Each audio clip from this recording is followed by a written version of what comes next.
Hello everyone, Daria here, and welcome to the very first episode of this year, the year of 2018. And I've decided to start this year with something beautiful, so we're going back to some poetry. And we're going to talk about one of the most famous Russian poets. I guess he's number 2 after Alexander Pushkin. And it's Mikhail Yuryevich Lermontov.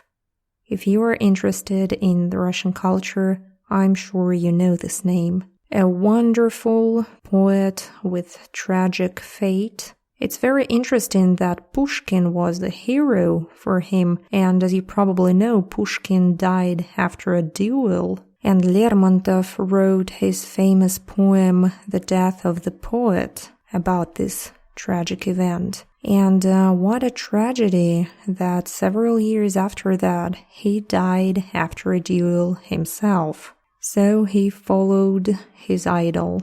Okay, now to the poem. As usual, it will be in Russian first, and then we'll translate it to English and speak about some interesting vocabulary. And actually, I found this poem both in English and in Russian. So first listen to the English version to get the general idea.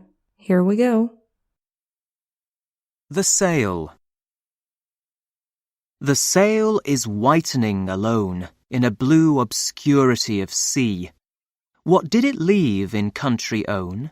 What does it want so far to see?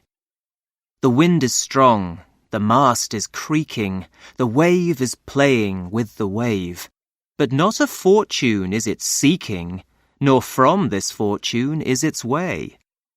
By it a stream is bright as azure, by beams of sun it's warmed and blessed, but it is seeking gales as treasure, as if the tempest gives a rest. Okay, and now listen to the Russian version of it. Белеет парус, одинокий, в тумане моря голубом. Что ищет он в стране далёкой, что кинул он в краю родном. Играют волны, ветер свищет, и мачта гнётся и скрипит. Увы, он счастья не ищет, и не от счастья он бежит. Под ним струя светлей лазури, над ним луч солнца золотой, а он мятежный просит бури, как будто в бурях есть покой. Okay, I hope you got it. Got the general idea, this loneliness and seeking for your fate and the beauty. So now let's get down to earth and speak about some Russian vocabulary. Here we go, the first sentence. A lonely sail is flashing white in the blue mist of the sea. Белеет парус одинокий в тумане моря голубом. As usual, get used to it. When it comes to poems, words go crazy, and there is no normal word order. So here, normally we would say в голубом тумане моря белеет одинокий парус. So the lonely sail, одинокий парус. And the interesting verb белеет. You probably know the color white, белый. And in Russian, we can turn any color to a verb. Белеть, чернеть, зеленеть, желтеть, краснеть, and so on. So it can mean to turn that color. For example, maybe the sail was black first and then turned white. But of course it's not true. And also like here, when you see something in the distance and you can kind of tell what color it is, you can use this verb. In English, it would be something like, something white is there. Что-то белеет. Or like here, they translated it in the poem, a lonely sail is flashing white. Белеет парус. So it's somewhere far away, and you can see that it's white. Белеет парус. в тумане моря голубом.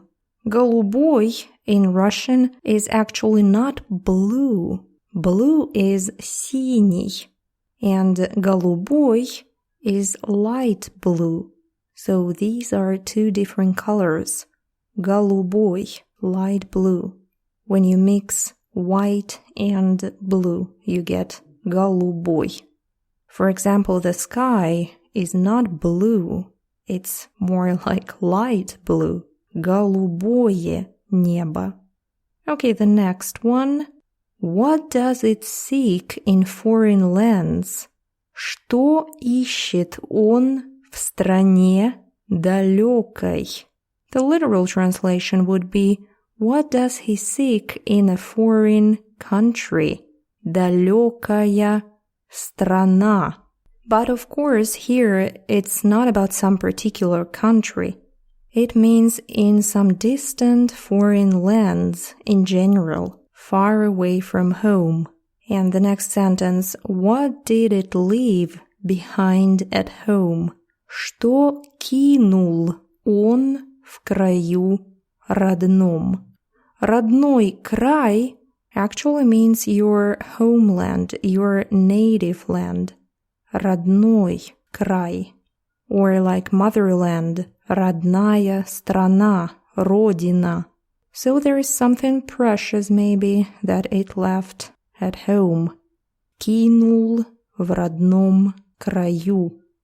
Кинуть actually means to throw away or just to throw something. For example, to throw a ball. Кинуть мяч. And also we have a verb покинуть, to leave, to abandon. But here they have the short version. Кинул что-то. He left something.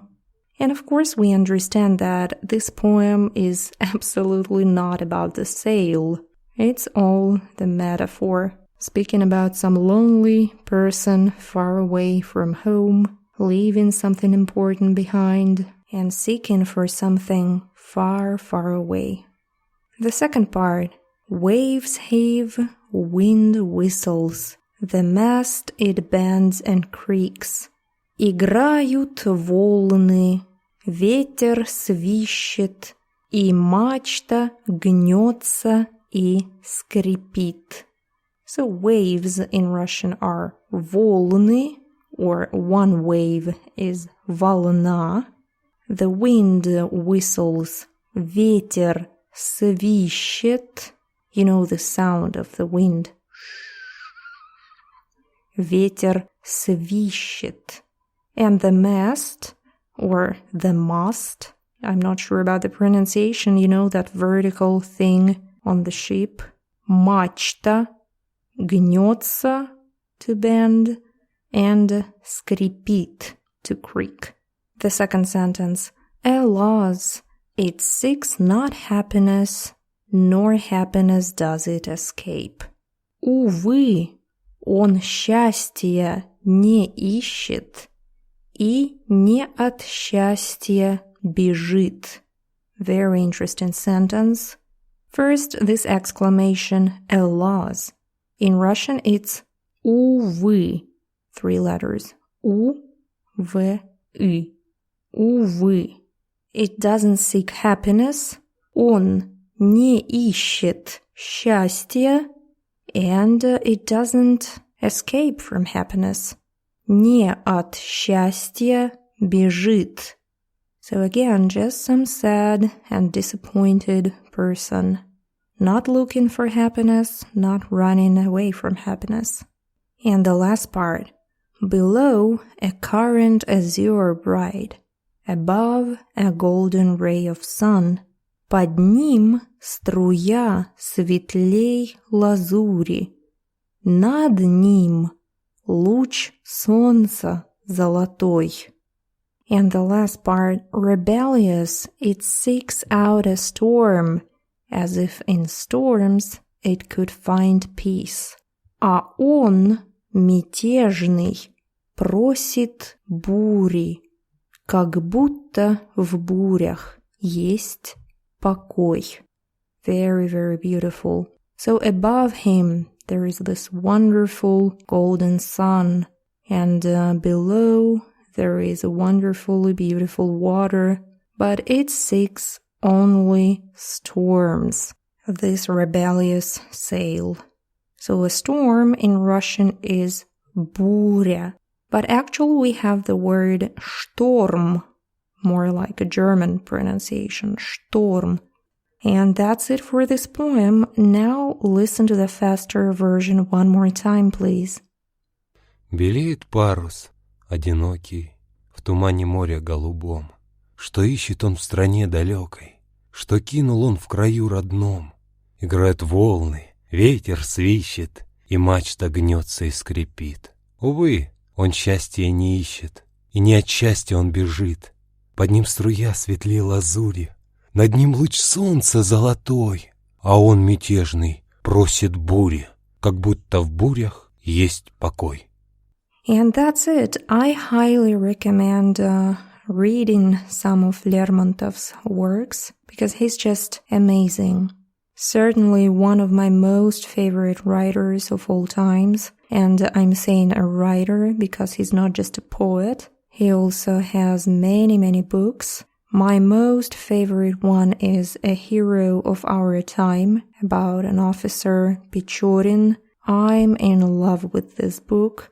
And when I was a teenager, I just adored Lermontov because his poems are always so tragic and it's all about loneliness and sadness, so just perfect for teenagers. Now when I read them again, it seems too depressing, always complaining about something.